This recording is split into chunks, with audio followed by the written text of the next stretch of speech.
Hello, and welcome to today's webinar entitled Decolonial Approaches to the Psychological Study of Social Issues. I'm Cindy Lucas, SPSSI's Communications Director. This webinar is being sponsored by the Society for the Psychological Study of Social Issues, also known as SPSSI, and was organized by our Internationalization Committee. Today's webinar will run for 1 hour and 15 minutes. All attendees on the webinar are muted except for the webinar facilitator and our presenters. If at any point during the webinar you have a question, please type it into the question box on the lower right-hand side of your screen. Please keep your questions short and ideally to no more than 20 to 25 words. These questions will be answered to the extent that time permits when presenters end the portion of their presentation. I will follow up with all webinar attendees after the webinar to share today's slides and the link to SPSSI's YouTube channel where a recording of today's webinar will be posted. I will now turn the webinar over to Glenn Adams, who will moderate today's panel and who serves as chair of SPSSI's Internationalization Committee. Hello, thank you for attending the webinar. I want to note what Cindy has noted, that today's session is an initiative of the SPSSI Internationalization Committee, and we attempted to run the webinar at the annual meeting of SPSSI, in part because the Internationalization Committee thinks that webinar technology is an important way to fulfill one of our primary goals, which is to increase the participation of people outside of North American settings as both presenters and audience for SPSSI events. And as chair of the Internationalization Committee, I want to welcome you, and many of you will be listening from settings outside North America, to consider becoming involved with the Internationalization Committee. And I want to direct a little bit of attention to the goals or mission of the Internationalization Committee, because it's very relevant to the topic of today's presentations. So I've thought a little bit as the chair of the Internationalization Committee, and also written for the SPSSI newsletter about what it means, what is the task of internationalization and what does it mean. So I think that there are different understandings of what it might mean. One understanding is sort of an expansionist internationalization, where people are interested in giving away psychology to people in other contexts outside the United States as a kind of missionary endeavor. There's also a kind of internationalization that you might call assimilationist internationalization, which is an attempt to incorporate voices from outside North American settings into what gets called mainstream psychological science, which, as you know, is disproportionately grounded in North American and other weird settings, Western, educated, industrial, rich, and supposedly democratic. I refer to this kind of internationalization as imperialist internationalization. For the first part, the expansionist version can be problematic because many times when people are giving psychology away, they're giving it away as a kind of standard universal knowledge without regard for context. Likewise, the assimilationist internationalization can have an imperialist orientation if the real reason for doing so, for incorporating other people's voices, in quotes, is mainly to increase membership or to sort of give a facade of diversity without any changes to standard knowledge and practice. So I think my colleagues and I on the Internationalization Committee share a conception that I'll refer to as decolonial internationalization. And this conception draws on work beyond US or North American settings to rethink conventional scientific wisdom from the epistemic perspective of people in the marginalized global majority. And the point of this is not just to understand quote unquote others, but instead to better understand the foundations of standard knowledge in psychological science by informing it with understandings and concerns of people outside the what I refer to as hegemonic mainstream of psychological science. So without further ado, I'm going to turn the presentation over to our first presenter in the webinar, who is Professor Fouad Bouzaneddine at the American University of Cairo. Thank you. Hi, everybody. I'm very glad you could join us today. In my talk today, I'll argue that the steps that psychology associations have been making towards addressing lack of diversity and inequality of opportunity they're not sufficient. In the past 5 to 10 years, particularly, several associations have tried to take steps towards addressing some of these issues, but they've done it in a kind of piecemeal, tinkering around the edges kind of way, patching up holes in a cloth that's essentially falling apart. So instead of outlining exactly how the actions we're taking fall short, I'll outline some of the more long-term and deeper problems that we're failing to address, and some directions for enhancing diversity and reducing asymmetry between the West and the rest in our field that psychologists I've interviewed from across the global South find to be more sustainable and effective strategic approaches to resolve these kinds of issues. In general, the way that we do psychological research, that we share, we disseminate our work, has in its structure issues and issues that make it more exclusive than it needs to be. The location-based conference, the campus visit or interview, the subscription-based model for academic journals, the national psychological associations, the hegemony of English as an academic language, the preferential hiring of citizens, and uneven political and economic obstacles to expatriate and domestic research in psychology. These are all manifestations of systemic issues that prevent us having equal opportunities in our careers. Each of these ways of doing things has negatively impacted and delayed many careers in different ways in all of these countries, in developing countries as well as others, simply because of nationality. The dread of dealing with travel or moving abroad for a developing country citizen scholar isn't restricted to the university life. You'd think it would be, but it's not. Expat researchers from many different developing countries are usually not allowed to work outside the strict terms of their contracts. They can't transfer funds. They can't access most grant funding. In most cases, are restricted in travel while abroad. Can't be secure about remaining in the country of training or work after completing a degree or contract, or even as a tenured faculty member. Developing country researchers in their own countries face a whole host of other obstacles, most notably the lack of employment opportunities that forces many of them to expatriate to begin with. Some scholars never face these kinds of issues.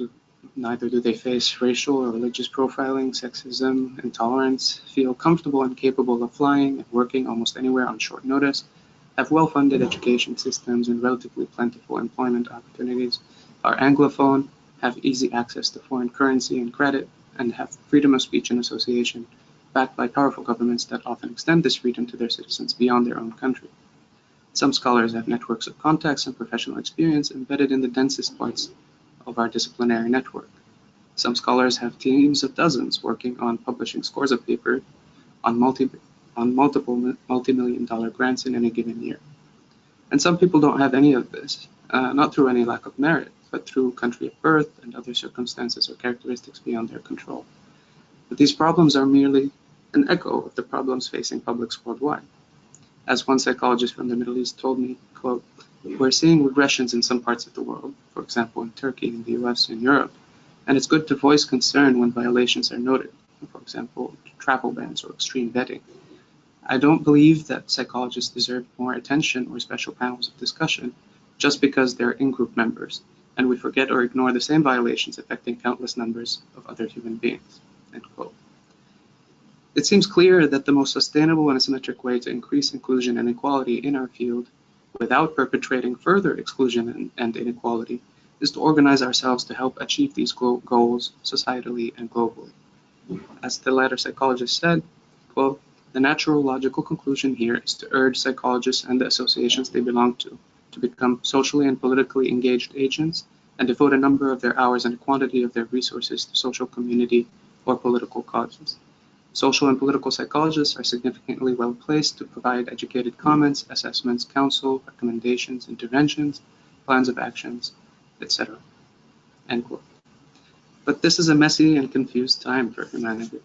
For social scientists to comment effectively or intervene to improve inclusiveness and equality, they must have legitimacy.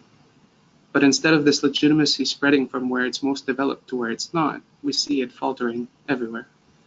There's no question the public linking of elitism with intellectualism, which is often justified, Tailored propaganda, politicization, digital manipulation, and other mechanisms of masking truths and the concept of truth dilute the impact of social sciences and their relevance and status. This is ironic because we are part of the problem. One of the reasons why people have been successful at masking truth or manipulating beliefs and ideas across the world is our own research. We've contributed to the technology and the mechanisms that people are using for this. There's self-promoting psychologists who market their research as truth before it passes through any serious contestation by rival hypotheses, or even after ignoring contradictory evidence or manipulating that evidence. This kind of stuff is happening in societies that have placed the most value on the social sciences. And as much as we might dislike it, developing countries have tended to reenact and take to extremes what people in developed countries do. To add to the problem, successive generations of government in the developed countries have tilted science more and more heavily towards the STEM fields, science, technology, etc. We've long been in a position in which STEM is producing knowledge and products impacting both societies and individuals in ways we don't anticipate, understand, or know how to cope with. This is increasingly so with the acceleration of change and advances in these sciences. Moreover, we have corporate, legal, media, and individual personalities and so-called influencers who are increasingly publicly contesting with science over the concept of truth, particularly in the matter of social facts, behaviors, and beliefs. This supercharges the conflicts of interest that Stanovich and philosophers of science have emphasized are a unique danger to the public acceptance and legitimization of psychology and other social sciences as science. We could and should take an active role as a community in tackling these sociocultural issues strategically. We should develop solidarity and structures to do so.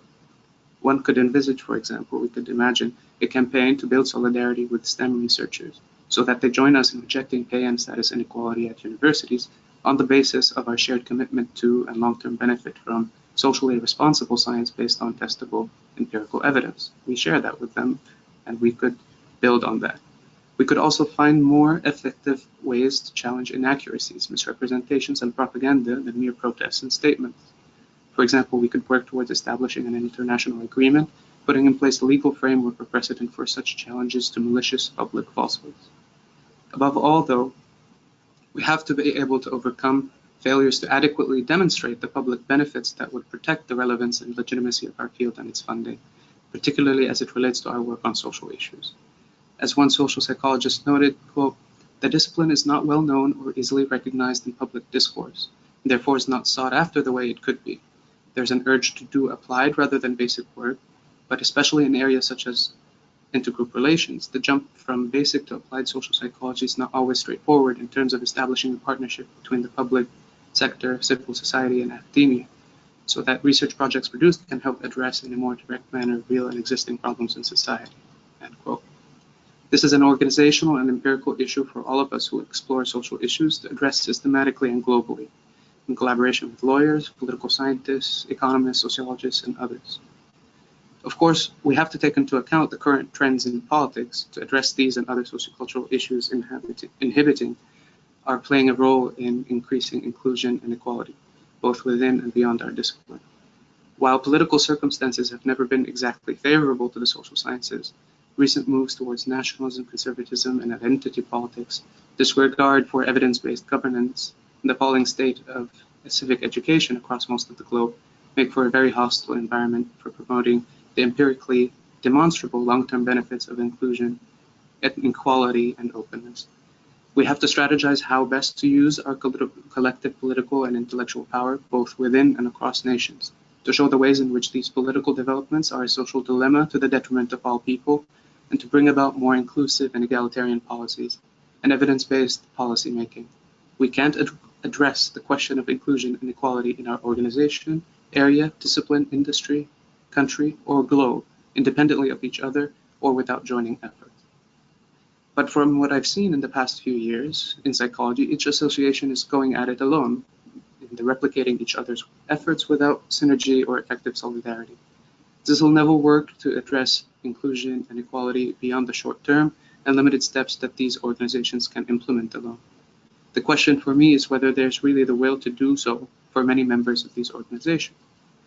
There's been considerable resistance to discussing in open session anything beyond limited measures for enhancing inclusion from some of the most senior figures in some of the most prestigious psychology associations, and even difficulty ensuring the attendance of members of such associations when the topic is equality or diversity. There's always a danger here of this issue and these problems being contained in echo chambers. One senior member of an association told me, quote, "At its origins, there was a normative dimension to our field. It was, in a liberal way, committed to overcoming inequality and to change. But over the years, that has progressively been forgotten by our organization, and we are now in a position where the dominant trend is to argue that we are a scientific organization, that any wider concern with diversity, inequality, inclusion, and so on is a distraction and a delusion. Even to raise these matters will alienate some attendees, but I suspect they won't bother to turn up rather than turn up and argue. In this context, I think it would be progressive for people to support any engagement with the world. To get them to be concerned with the plight of their own colleagues would be a powerful foot in the door." End quote. Being willing to consider our organization's roles as merely bureaucratic, functionary coordinators of a loose and disconnected group of scientists is equivalent to political bankruptcy, because it cedes strategic purpose for these organizations and the science they encompass, and fails to foster a collective professional identity. To indicate that simply getting the membership concerned about the plight of their colleagues is a difficult task shows that there's a real lack of solidarity and identification between the members of our profession. This absence of strategic purpose and strong identity in our community is due to both administrative and membership disengagement in our associations.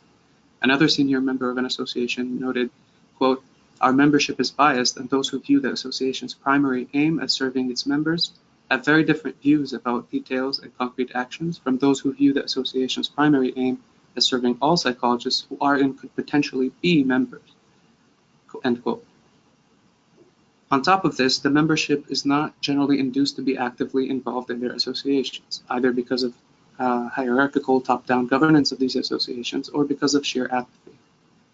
Furthermore, when several national and international psychological associations' senior committees have violated their own constitutions to accommodate one group in excluding or discriminating against another, either in administrative decisions or professional conduct, the membership response was lamentable. One senior administrator said regarding one of these instances of institutional discrimination, quote, "People have completely different opinions about this, and it hasn't been possible to get a majority of governing council members to act together. It'll be much more likely that the leadership feels compelled to do something if members protest to the leadership. Until now, they've been able to more or less ignore it because there weren't many voices raising this as an issue." End quote. We have to come to grips with this disengagement and lack of solidarity as a field and as organizations before we can really embark on reforms. Otherwise, we can't hope to achieve the conviction, consensus, and consistency we know is necessary to mount any effective minority influence campaigns. One way to do this would be to organize and associate differently, more communally, within and across associations in the field. But before I discuss organizational issues, I have to also raise the question of the role of economic and labor practices in our industry and how these prevent us from achieving better inclusivity and equality. A major and shared issue across South America, Africa, and the Middle East, and one which is increasingly noticeable in the US and Europe, is that of student and faculty strikes, and instability on campuses due to fees and unfair working conditions and pay. It's gotten to the point where graduate students and postdoctoral fellows are increasingly in the same positions as contract workers and or workers in the gig economy. But we fail to stand in solidarity with either collectively or to more effectively include and engage the public in politicizing the issue of economic justice and rights. Even for tenured faculty, benefits are being cut, wages are stagnating, wage differentials by gender, nationality, discipline, topic, and public self-promotion even are widening, and corporatization of management and administrative bloating continue to rise. This is happening at even the most prestigious universities, but it's universities in the developing world who are emulating and applying these actions most extremely, precisely where faculty, researchers, and students are most socially and economically vulnerable. Education budgets continue to be cut, while the quality of university entrance deteriorates to the point that by graduation at some universities, the best we can hope for is to have repaired their mathematical and verbal skills and slightly added to their historic social knowledge. Expecting them to do lots of critical thinking, to have lots of analytical skill, to have social and global consciousness beyond mere awareness, are wildly unrealistic and sometimes actively repressed. I've seen these trends in dozens of countries, either directly or as witness to my colleagues' and collaborators' struggles. Interestingly, there's no movement against these trends that has sought to tie together the mobilization of workers and teachers beyond an institution, industry, or country. Neither have we done enough to make our voices and influence effective at reforming primary and secondary education. We're wasting precious social capital, chances for real empathic connections grounded in common interests, ones which would dispel the public notions of the ivory tower academic and the academic's notions that what happens to labor outside academia and what happens in education before university is someone else's problem. One way to foster increased inclusion and equality is through organizational reform. Based on the problems I've mentioned, our organizations would benefit from restructuring and operating on the basis of 4 strategic directives. First, public engagement, communication, and advocacy. Second, participation in governance. Third, emphasizing shared responsibilities among members, between organizations, and across the scientific community. We're supposed to be a community altogether.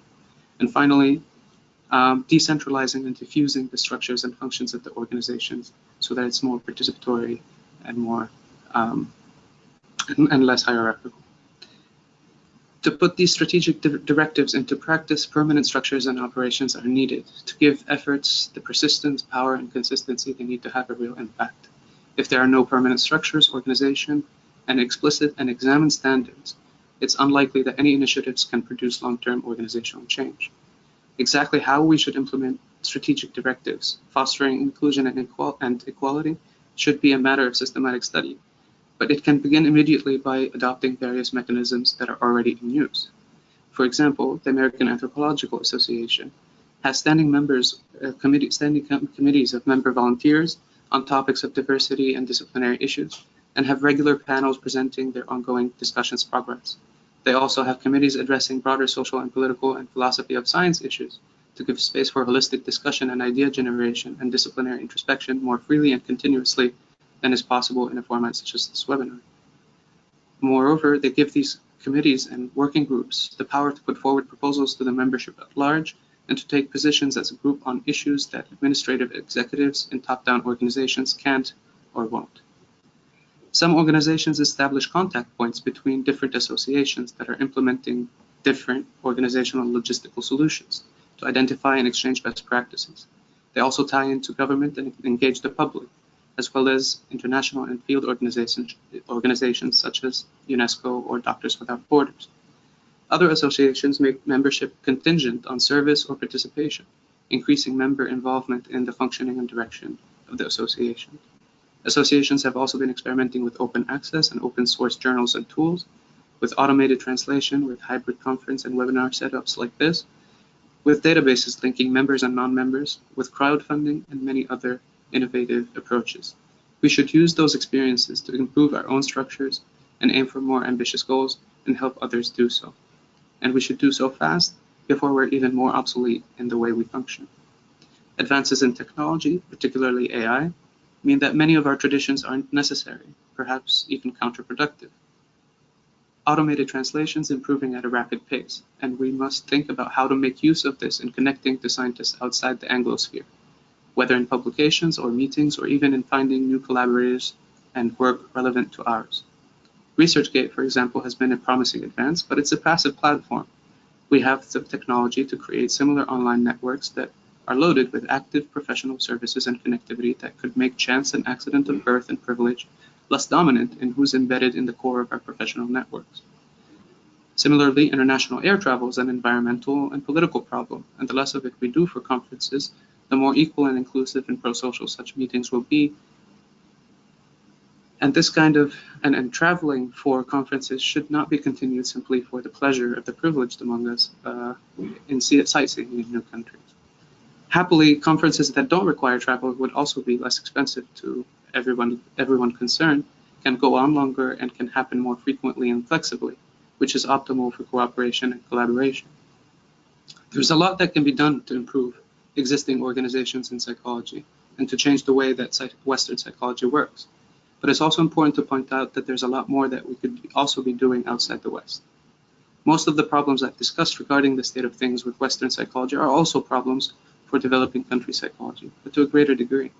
For example, making connections and establishing collaborations is very difficult, even between psychologists working in the same country or region in many developing countries. Many countries and several regions lack psychology associations or any form of organization at all.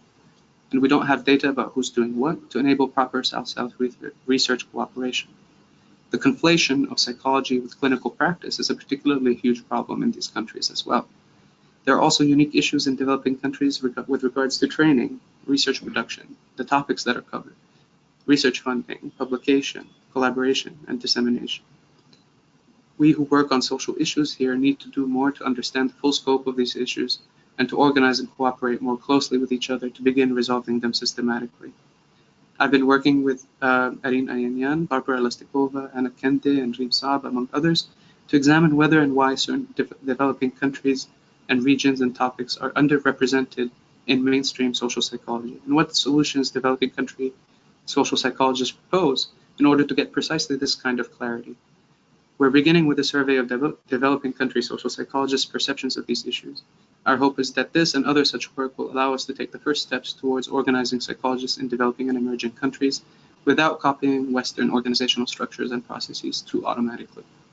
We aim to be creative in how we can improve and tailor these to suit our own specific needs and purposes, while still being connected to Western associations through collaboration and cooperation towards our common goals. At the moment, we're looking into the question of whether a psychology association for the Global South would be useful, as well as exploring the possibilities of an Arab association. We hope we can count on your participation in our survey and more extensive collaboration on such projects after that, should you be interested. We must take whatever responsibility and agency we can onto ourselves, and this starts by working together for each other. In the way that we function as an industry now, everywhere, we're violating two of the most important prerequisites for scientific research: connectivity and convergence. We violate the connectivity principle when we can't, don't, or won't access or give access to each other's work and skills to build our own work upon. We violate both connectivity and convergence when we refuse to acknowledge rival hypotheses and make claims based on insufficiently broad and context-sensitive evidence. But how could we preserve these principles if we aren't even aware of each other's existence, if we can't read or speak each other's languages, don't viscerally understand each other's cultural, political, or economic systems and conditions, if we don't share and collaborate? We do it by addressing our own shortcomings in upholding the philosophy and practice of the scientific method, by acknowledging our own fundamental failures and weaknesses, most especially our lack of inclusion and solidarity. And finally, naturally, by taking the concrete steps that are necessary to address these weaknesses, not through disjointed and reactive temporary measures, but through sustained strategic planning, organization, and action. Thank you.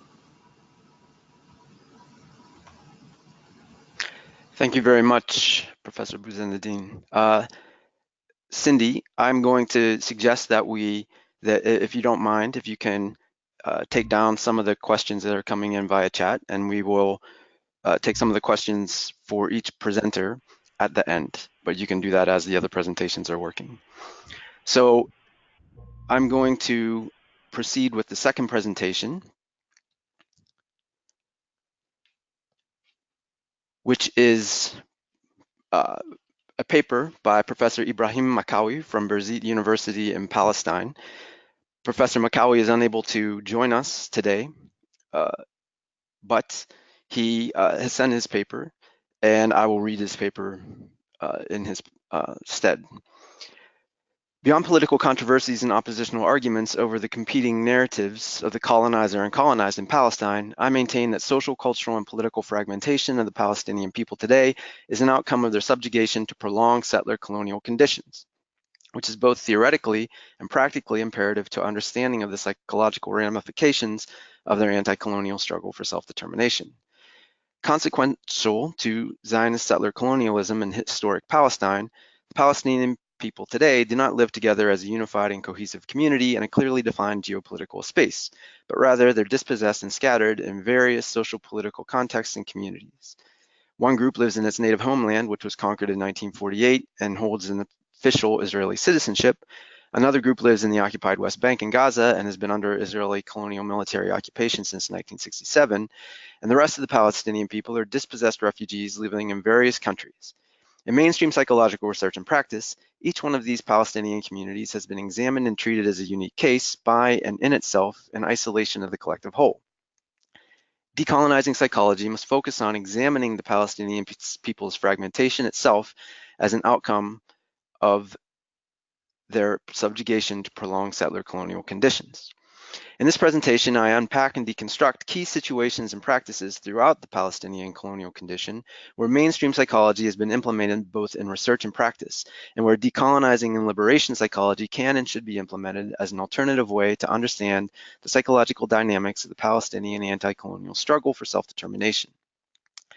In such a colonial context, people's collective self-determination and anti-colonial national liberation movements constitute the very fabric of which decolonizing psychology must be constructed. Furthermore, unless connected to the national liberation movement, academic psychology, which is taught in Palestinian universities, which is with its mainstream twist, will continue to be used as a tool of colonization rather than liberation practice. In the subsequent sessions of this talk, I'll focus on the discussion of 4 hegemonic trends in which colonizing mainstream psychology has been enacted in the Palestinian colonial context. By no means are these exhaustive and inclusive areas for the discussion of the complexity of such a prolonged settler colonial condition. Other areas for the deployment of colonizing psychology in the Palestinian colonial condition are abundant. I conclude by proposing a shift toward a non-reductionist psychology viewed through the lens of social identity theory in the way we approach psychology in colonial contexts, such as the Palestinian colonial condition. So the first hegemonic trend in which colonizing mainstream psychology has been enacted in the Palestinian colonial context is in the legacy of colonial knowledge in mainstream academic psychology. The majority of modern universities in the Arab world were established during the era of European colonialism or shortly after some of the Arab states gained their independence. Colonial education and Western epistemologies have dominated the earlier stages of the majority of Arab higher education institutions. Efforts by Arab nationalist intellectuals to create a counter-colonial education capable of decolonizing the subjugated masses did not affect in a substantial way higher education in these post-colonial institutions. Psychology was introduced to the Arab world through Egypt by colonial powers at the time, and since then, Arab universities, including Palestinian universities in the West Bank and Gaza, have been uncritically importing, reproducing, and teaching Western mainstream psychology. Arab psychologists rarely conduct studies on topics they have identified as being of special importance to people living in the Arab world. Instead of that, they're more likely to design studies around already existing instruments for examining certain constructs. On the other hand, some Arab psychologists tend to claim that the theoretical roots of contemporary psychology in the Arab world reach back to pre-disciplinary intellectual legacies of great Arab Islamic philosophers. However, there's no evidence of current developments or transformations of these classic ideas, especially in the discipline of psychology. The dichotomy between mere yearning to the ancient roots of Arab Islamic philosophy with lack of contemporary developments in psychology on one hand, and simply importing Western mainstream psychology with no contribution to knowledge construction or its adaptation to native circumstances on the other, obscures genuine efforts toward the development of critical psychology in the Arab world. Psychology that does not examine real-life issues under colonial repression is part of the problem rather than part of the solution. Professor McCowie goes on to describe how Palestinian universities under Israeli colonial rule follow the same trends that he's identified more generally. The second hegemonic trend in which colonizing mainstream psychology has been enacted in the Palestinian colonial context is the emphasis and importance of Western-funded NGOs that have displaced community grassroots organizing. During the first 2 decades of resistance to the Israeli occupation, the Palestinian community in the West Bank and the Gaza Strip managed to establish an extraordinary network of grassroots organizations and community-level committees, including student unions, women's groups, workers' groups, and a wide variety of professional organizations, all connected ideologically to the Palestine Liberation Organization, the PLO's, political framework, but operating on the grassroots level within the local communities. Underlying this resilient sense of community and collective national consciousness was an impressive drive for volunteering and contributing to the public good of the community. When the first popular intifada erupted in 1987, it was these grassroots organizations and community groups that carried out and sustained the struggle and provided the needed social and psychological support to victims of political and military violence. Palestinian universities, and in particularly Palestinian academic psychology at the time, failed to understand and transform these grassroots manifestations of community psychology. The signing of the Oslo political agreement between the leadership of the PLO and the government of Israel in 1993 was a turning point in the Palestinian national movement when the Palestinian community described above was deliberately invaded and flooded by overseas funding coming from Western countries. With a widespread network of funded NGOs operating throughout the Palestinian community, the old grassroots voluntary organizations simply vanished. Contrary to indigenous grassroots and community-based voluntary organizations, NGOs constitute recently imported phenomena encompassing a network of Western-funded projects misleadingly referred to as civil society, organizations that operate mainly in the global south. While grassroots organizations are established from the bottom up with a broad base of supporters, typically linked to political parties and self-sufficient in their funding, NGOs are usually established by a few individuals with links to Western-funded organizations and with no popular base of supporters. The core agenda behind the spread of these organizations and their generous funding is one of co-option and entrapment of the Arab and Palestinian intelligentsia, depoliticizing, distracting and distancing radical and organic intellectuals from their involvement with the masses and their struggle for justice and self-determination. The training projects conducted by this array of NGOs are intentionally sporadic, overlapping, conceptually poorly defined, never properly evaluated, and unrelated to relevant research focusing on community health in Palestine. The third hegemonic trend in which colonizing mainstream psychology has been enacted in the Palestinian colonial context is in a form of pathologizing the colonized inherent in research on post-traumatic stress disorder, or PTSD. The psychological consequences of war and military violence, with particular emphasis on the context of psychological trauma among both combat soldiers and civilian populations, has been studied by psychologists since World War I and beyond. A paradigm shift in the study of trauma among soldiers brought to focus the concept of PTSD in the early 1980s and its inclusion in the DSM-3 as a diagnostic category based on subsequent social and political developments in the USA following the war in Vietnam. The argument that PTSD is the only psychiatric category which is politically loaded is derived from 2 points. First, war by and in itself is politically defined as a human experience, and second, political action within the US in a particular historical period was the foundation for the inclusion of this category in the DSM-3.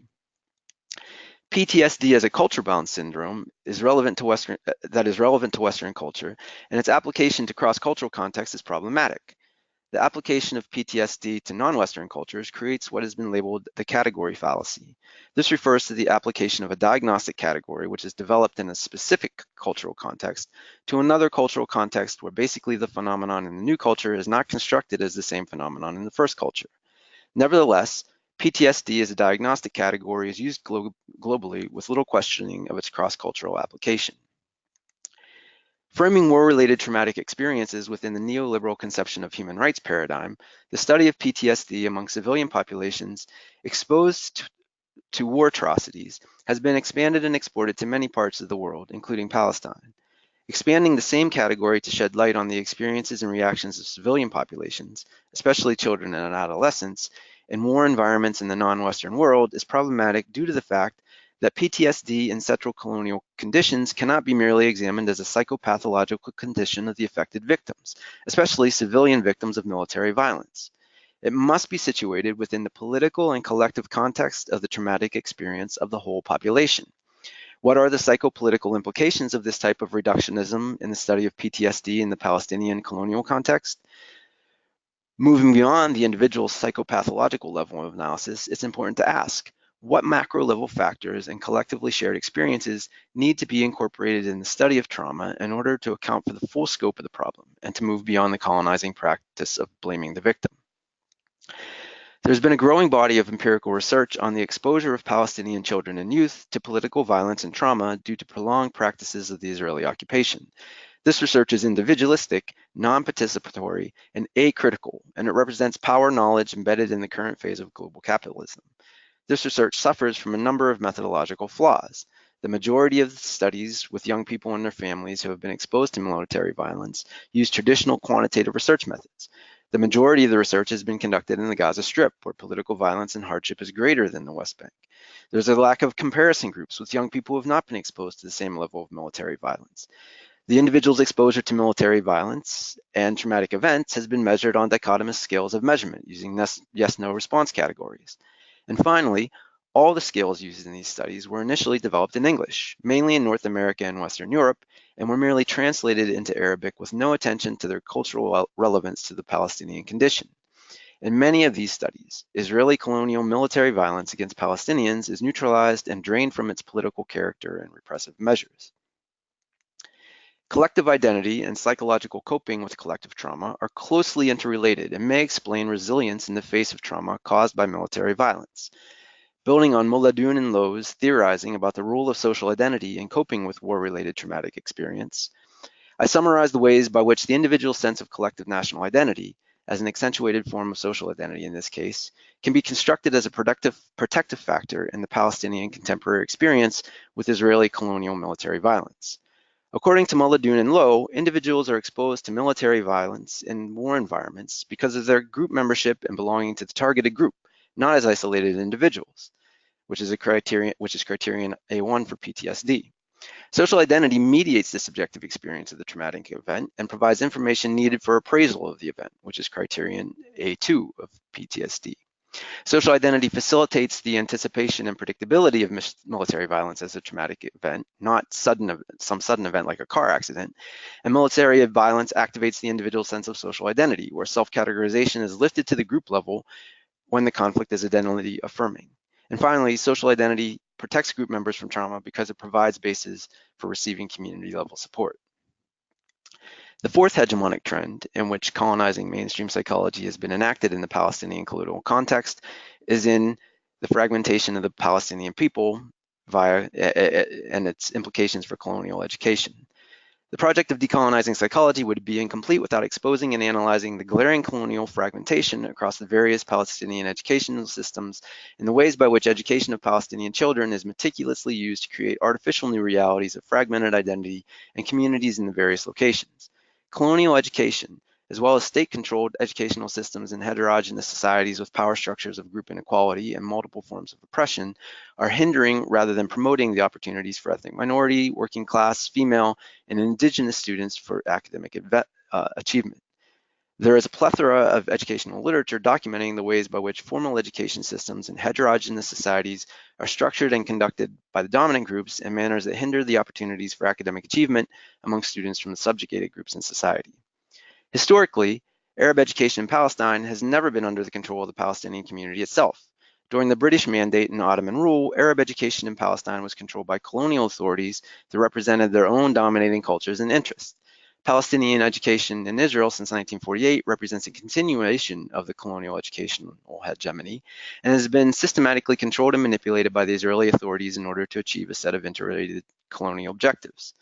Palestinian education in the West Bank and Gaza went through a number of changing authorities since 1948, starting with the Jordanian regime aiming for the annexation of the West Bank to the kingdom and manipulating educational goals for Palestinians accordingly. The Israeli military administration has targeted Palestinian education since 1967 as a central component in its colonizing policy in the West Bank and Gaza. And currently, the Palestinian Authority, limited by restrictions embedded in the Oslo political process, is aspiring to reconstruct the educational system as part of the nation-building process. The curriculum used in the United Nations Relief and Works Agency for Palestine schools is typically consistent with the policies and educational philosophies of the host country, resulting in further fragmentation of educational goals for Palestinian refugee children, especially with reference to the socio-political impact of their education on issues of identity and nation building. Nevertheless, there has been an accumulating body of ethnographic research exploring the unintentional role of these schools in fostering collective national identity among Palestinian students. With all this fragmentation of Palestinian education, it's becoming obvious that the gap between the home culture and the school culture with reference to Palestinian students' collective national identity is increasing rather than decreasing across all three socio-political contexts that I described above.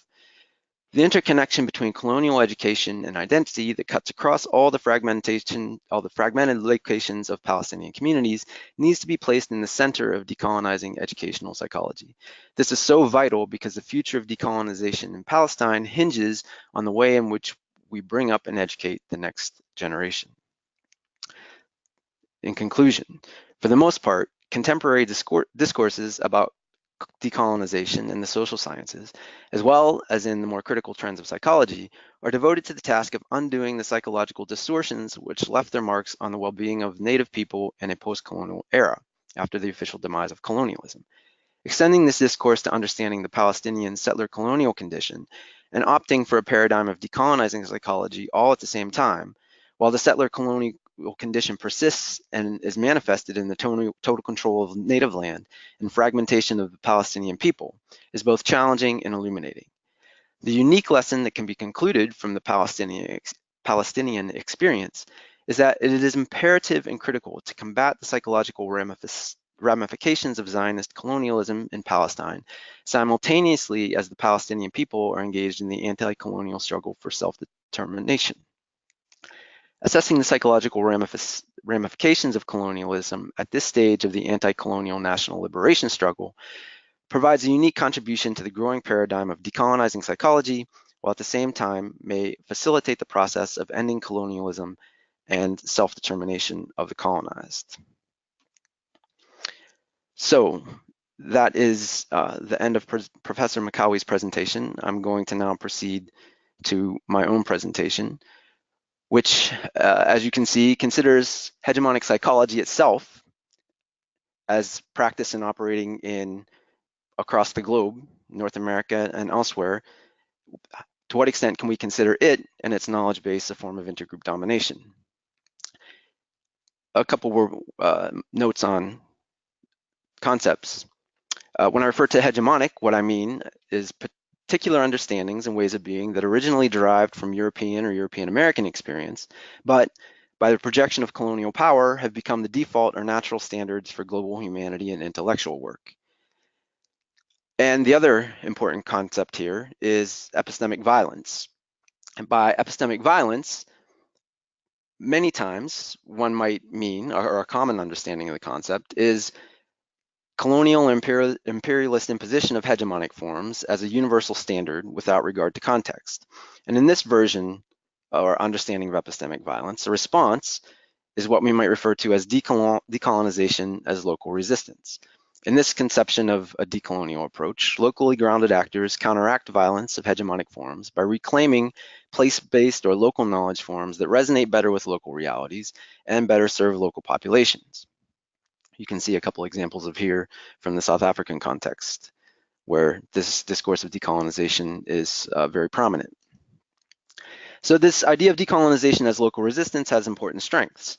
First of all, it counteracts tendencies of internalized oppression or colonial mentality. It reveals the epistemic violence of hegemonic forms in quote unquote mainstream psychological science. And it illuminates local forms more appropriate for local realities. It's not without problems. One problem, very similar to what Professor Makawi noted in discussion of Arab Islamic texts, is that there can be a potential for romantic reification, recovery of some pre-colonial local glorious past that leads to essentialism and often has its own contradictions and problems. When people from outside the context practice decolonization as local resistance, there's often a potential for what Teju Cole referred to in a famous article as white savior complex. More important for my concerns today is that this focus on decolonization as local resistance makes perfect sense in contexts, post-colonial or ongoing colonial context, where people are struggling for self-determination.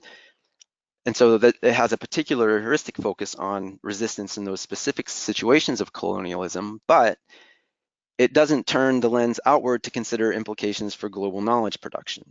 And I think this is an important thing because decolonial approaches to psychology suggest that the violence, the epistemic of hegemonic psychology, is not simply about imperialist imposition, not simply about the operation of psychological science in colonized or formerly colonized settings. Instead, or in addition, the very practice of hegemonic psychology, even in, say, North American settings, constitutes epistemic violence to the extent that it both reflects and reproduces what I'll call the coloniality of the modern global order. So what do I mean by coloniality? Here I'm drawing heavily on a group of writers who refer to themselves as decolonial theorists. They tend to be people operating in what I will call the global South, Latin American settings, African settings, some Asian settings. And they emphasize in this perspective that one cannot talk about modernity, modern ways of being, or modern society without talking about coloniality. Rather than the leading edge of human cultural progress, they propose that the modern global order was and is the product of racialized Eurocentric colonial violence. And therefore, one can talk about the coloniality of modern being. Anytime one talks about modern being and the neoliberal individualist ways of being that are associated with the modern global order, one has to again recall that one can't talk about that modernity without talking about the coloniality that produced it. These neoliberal individualist ways of being are not simply an optimal expression of human nature. Instead, this perspective suggests that they're privileged ways of being that reflect racialized Eurocentric colonial violence. And when these ways of being become formalized or frozen into prescriptive standards and applied to human behavior and experience in general, one can begin to talk about the coloniality of knowledge, how ostensibly neutral processes of knowledge production bear the systemic impact of Eurocentric domination, and how they tend to reflect and reproduce forms of epistemic and epistemological violence. Let me give just a brief example of what I mean, a conceptual example here. Many of you working outside of weird or North American or European settings will recognize the extent to which hegemonic psychological science has its basis in a relatively narrow range of cultural ecologies, and those namely associated with Euro-American global modernity. Hegemonic psychological science based in those settings has extensively documented patterns that Marcus and her collaborators have referred to as independent self-ways. These include such embodied habits of mind as opportunities for personal growth and self-actualization, exploration and expression of authentic desires, and pursuit of defining aspirations. Hegemonic psychological science tends to interpret those patterns not as the particular forms, but rather as optimal expressions of unfettered human nature or the leading edge of cultural progress. It tends to elevate those patterns to the level of standard and then judges differences from the standard as a form of pathological deviance. At the same time, it forgets or unknows the history of violence that produced and afforded those independent self-ways. And by doing so, it obscures the extent to which hegemonic ways of being and knowing reproduce the colonial present of narrow accumulation and violent dispossession. As a result of this understanding of the coloniality and its operation in psychological science, I propose my colleagues and I have discussed another conception of decolonization, which we refer to as decolonization as denaturalization. This idea is that researchers draw upon subordinated knowledge forms, many times coming from marginalized communities in the global South or within settings in the so-called global North, as a resource to reveal and counteract the epistemic violence of hegemonic forms. And in the rest of my presentation today, I want to give you two brief examples of research that illustrate these ideas. One comes from the topic of perception, the other from the topic of love. First, denaturalizing perception. Many of you will be familiar with data like these, showing racial disparities in the United States and elsewhere in people's perception of the extent to which society is just, or the extent to which racism plays a role in everyday outcomes.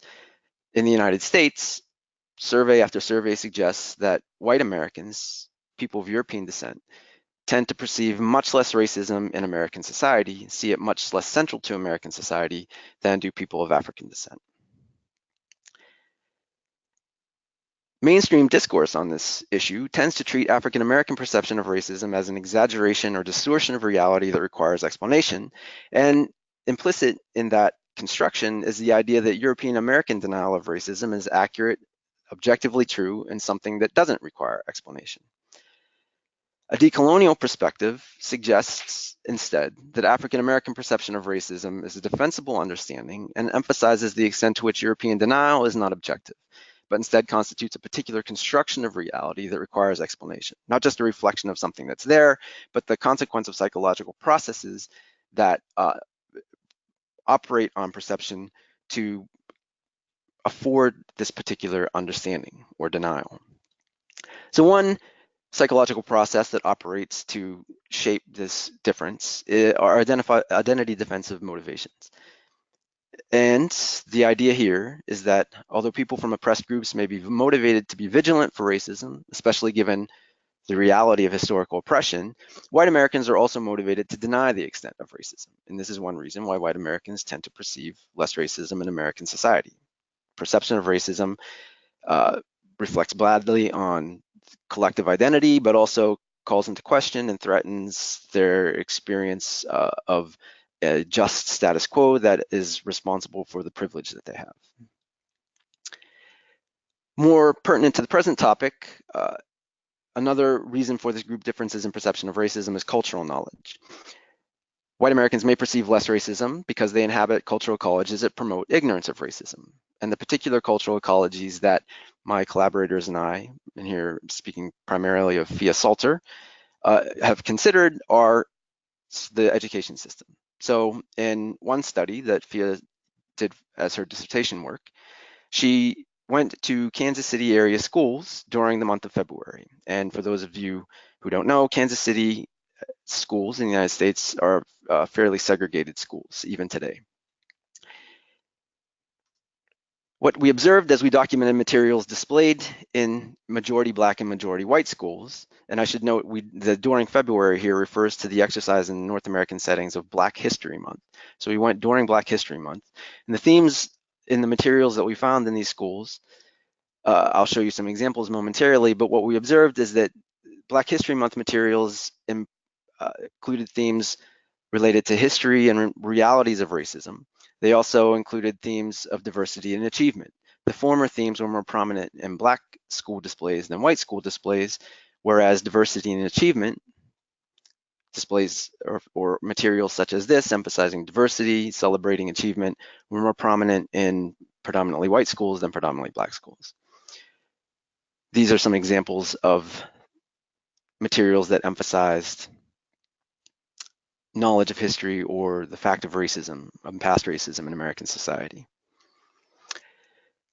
Beyond noting the differences in the materials that we observed in different schools, we took these materials and used them in subsequent studies with students at the University of Kansas.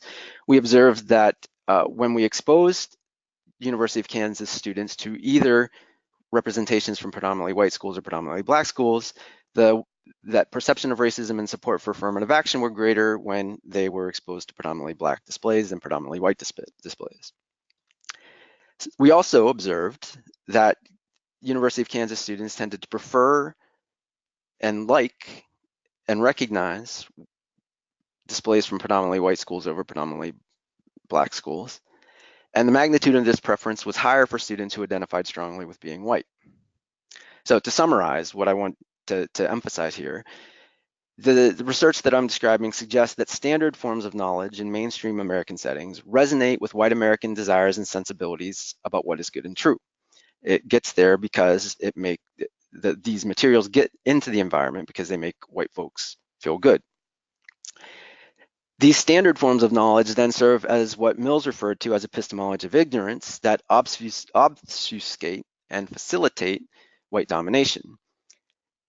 Representations of history from Black schools provide a resource for disrupting this ignorance and for decolonizing these standard forms of knowledge. So that's the example of denaturalizing or decolonizing perception.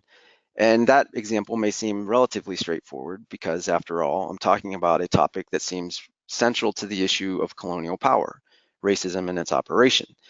Love might at first glance appear to be a topic that is not so intimately related to issues of colonial oppression and power. But the idea that I want to emphasize here is that the epistemic violence of hegemonic knowledge forms applies not only to those topics that seem to be directly relevant to forces of power, but also more generally throughout all topics of psychological science, potentially.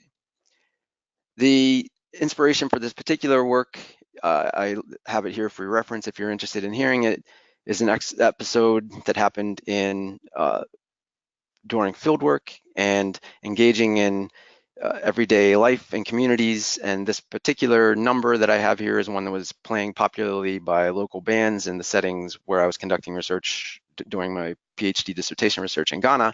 This particular song refers to a dilemma of if your mother and your wife are drowning, or your mother and your husband, for a more gender neutral version, who would you save? In other words, what is the definition of love? What is true love? And who would you care for in this sort of extreme situation?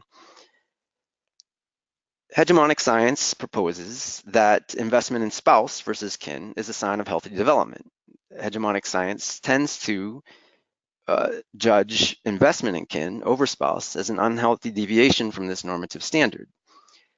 In our research, we've attempted to do what I refer to as two decolonial strategies. First is to normalize accounts of the deviant other. So people in many cultural settings where we've conducted this research tend to prioritize care to mother over spouse. People in Chinese settings, African-American settings, Ghanaian settings. And rather than a form of cultural pathology, as one might see it from mainstream psychological science, we suggest that these results indicate a construction of love as material care and an orientation toward broad sustainability. People invest in the relationship that reflects more enduring connection and a history of mutual obligation. The second decolonial strategy is to denaturalize the hegemonic standard. This is the one that I've been emphasizing in this presentation.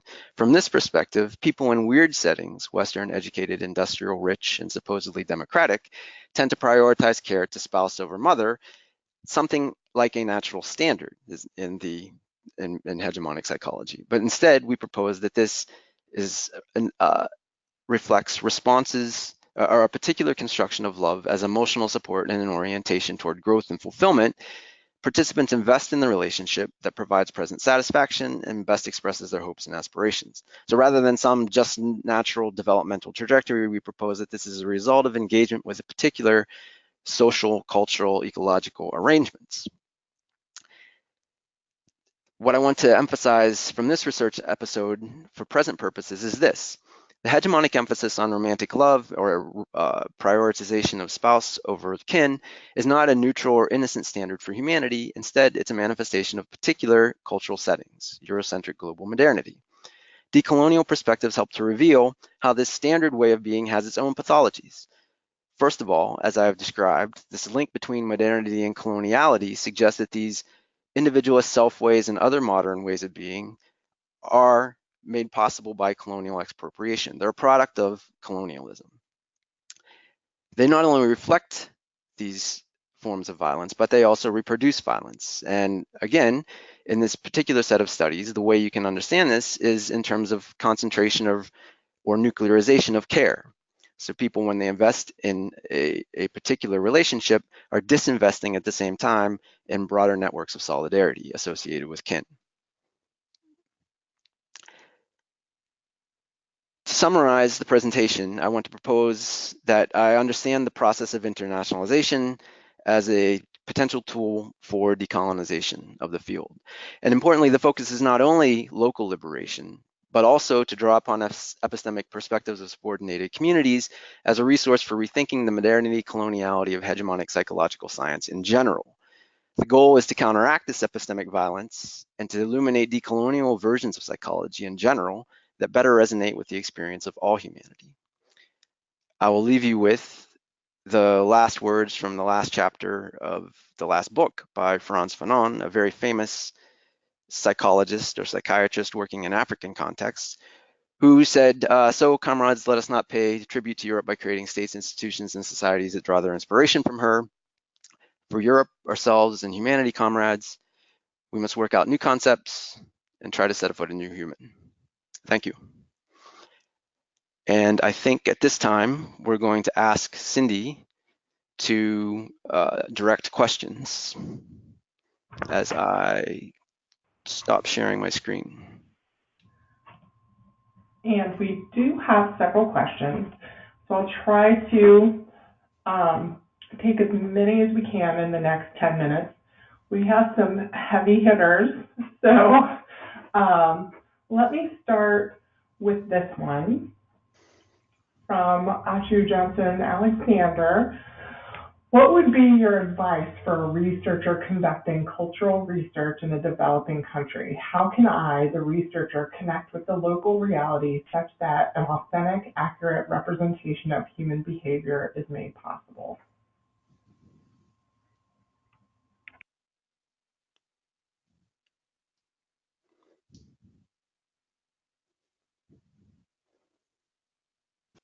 I'm happy to take a very brief stab at that, I suppose. I'm very interested in the notion of epistemic humility, and I think this speaks to something that Professor Bouzaneddine has talked about earlier. It's at odds with some of our professional norms these days. I think self-promotion is a huge norm in the field. That's the way that one succeeds. But at the same time, I think to do the kind of work that you suggest or to undertake the kind of work requires certainly a epistemic humility. More other kinds of humility are probably good too, but an epistemic humility to recognize the extent to which one is located in a particular perspective and thinking through what other people say as a valid source of insight into the things that might be productive of further exploration. I mean, I'm not a cultural psychologist, but having worked in lots of different cultural contexts and also in trying to incorporate different perspectives and different viewpoints in my own work, I found that the easiest way to feel responsible and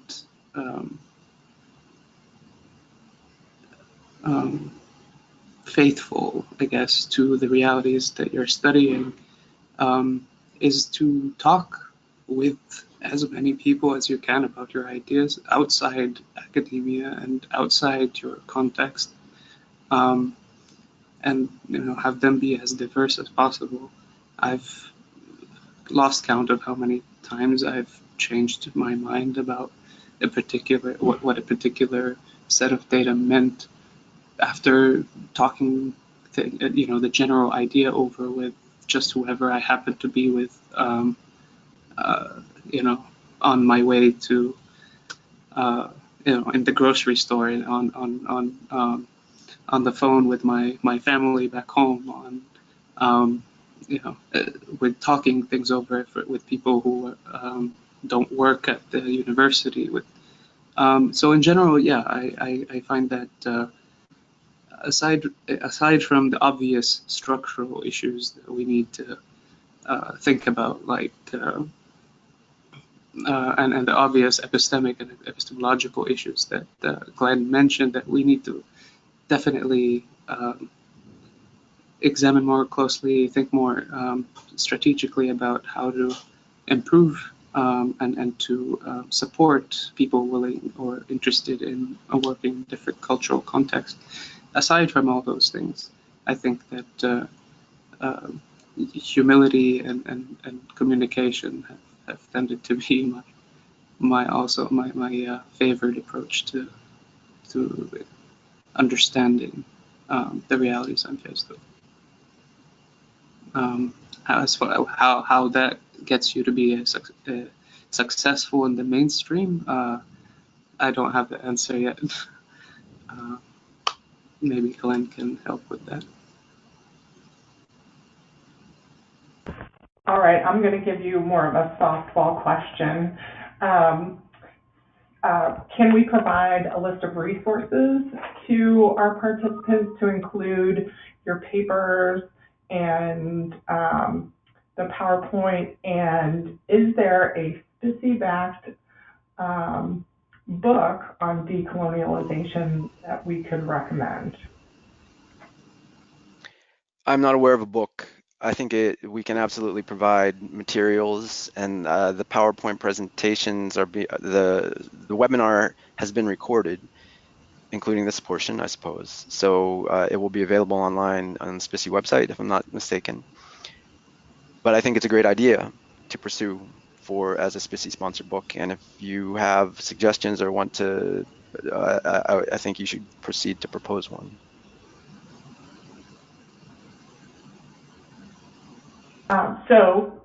Being that our participants are willing, I'll certainly send out as attachments with the recording of the webinar, which will include this portion of the conversation.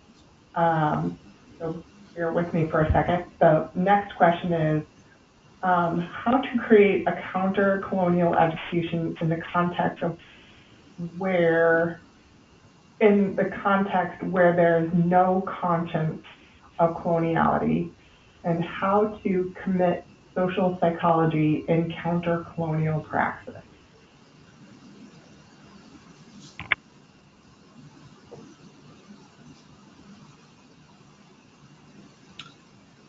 The question wasn't very clear, Cindy. Could you repeat?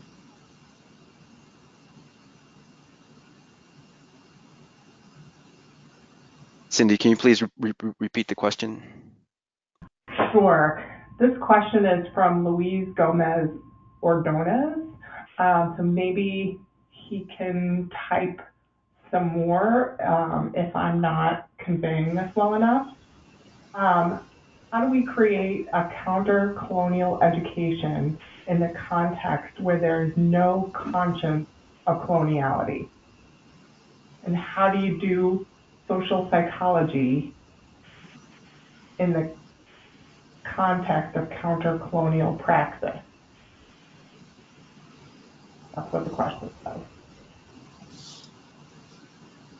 We can always email Luis, or Luis can follow up with another question to our presenters later. Well, I can. It's a difficult question. Okay. It's a difficult question, but I think it's imperative to do. And I don't know if Luis is referring to, there are many contexts where people don't have necessarily an understanding of the enterprise that they're doing as colonial. And I think we reinforce this in our graduate training and our undergraduate training and our methodological training to the extent that we emphasize this idea of trying to, leave your identity on a hook by the laboratory door and do research as if you occupy some position from nowhere. But of course, that abstracted position from nowhere is one of these modern individualist notions that we've been describing, the pretense or the hubris to imagine that you could see without the virtue, that you see things just the way they are and are not impacted by the particular affordances of your identities. It's a particular set of people who have that delusion, and they tend to be people who enjoy power and privilege and whose perspectives are embedded in the field itself at the outset. So I think that really in the context where I work, it becomes very important to get people to see the extent to which the modern society and the modern individual are colonial, to embed history and other social sciences into our social psychological training. Many contexts, graduate training in social psychology is essentially training in method. And I think that part of our training should be, it's hard to say because there's so many things that should be part of our training, but certainly some notion of the historical, some notion of the context in which one is working and understanding how that impacts the social, because after all, it is social psychological, not psychological with a little bit of social added on top. Yeah, I would also add that there are almost two parts to the question. When it comes to the consciousness of things, whether it's colonially derived or otherwise, for example, there's a lot of ways in which things are set up that are advantageous or disadvantageous depending on your perspective, in sexist ways as well, that are also problematic. My approach to this has been to pretty much interrogate everything, no matter what it is, how basic it is, how common it is, how it's just ask, is this the best way we could do this? Does this achieve the kinds of things that we want to achieve? Is this the best mode for achieving it? Having that kind of constant reflection and introspection, and also interrogating your colleagues about that and having these discussions has always helped me kind of approach things in a slightly more critical way. When it comes to critical praxis, I have tended to be very pragmatic about what is needed and what is functional in a particular locale, and to try and be as close to self-organizing and self-sustaining and self-sufficient as possible when I'm thinking about the ways in which I want to apply the ideas that I have, and for that kind of self-organization and self-practice to be as natural as possible for the people I'm working with.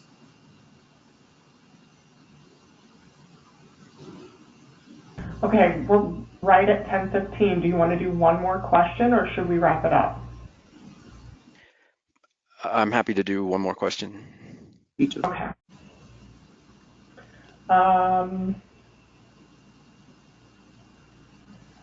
The next one, my screen keeps scrolling because we have a lot of questions. So from Rashmi Nair in India, Fuad, thanks for the great presentation. I was wondering if you could give us a concrete example of how people may have come together to form a psychology organization in a developing context, particularly considering the social inequalities within these contexts. What are some important questions we should be asking to develop such organizations in an inclusive way?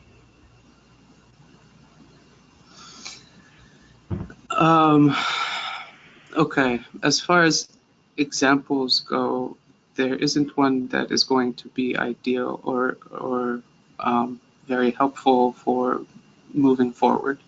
There have been a couple of attempts at starting up associations, for example, in the Middle East, that have really gone nowhere, mostly because once set up, they tended to just stagnate and become too top-heavy, and didn't really bring together membership in any kind of useful or generative way. When it comes to how to develop this kind of association in more concrete ways, I have lots of ideas, but I would like to say, as a scientist, I can't really say that without seeing the data, and that's what I'm working on, is trying to find out what are best practices that are being used across the world. How can we select from these best practices and make sure that they're appropriate for the settings that we're using them in, and what are the needs that are present in a particular context where we are setting up an association, so that we can know how to select available best practices and also develop new ones.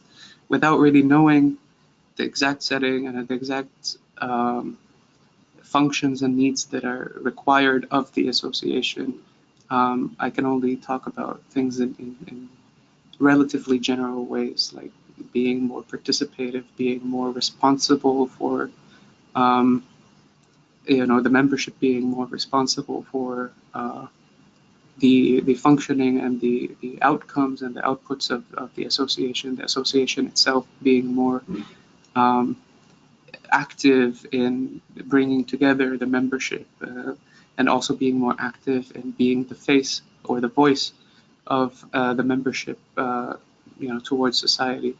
Other than these kinds of rather general things, I would say I'm happy to talk more with anyone who wants to about specific association and ideas about associations, but I need to know more.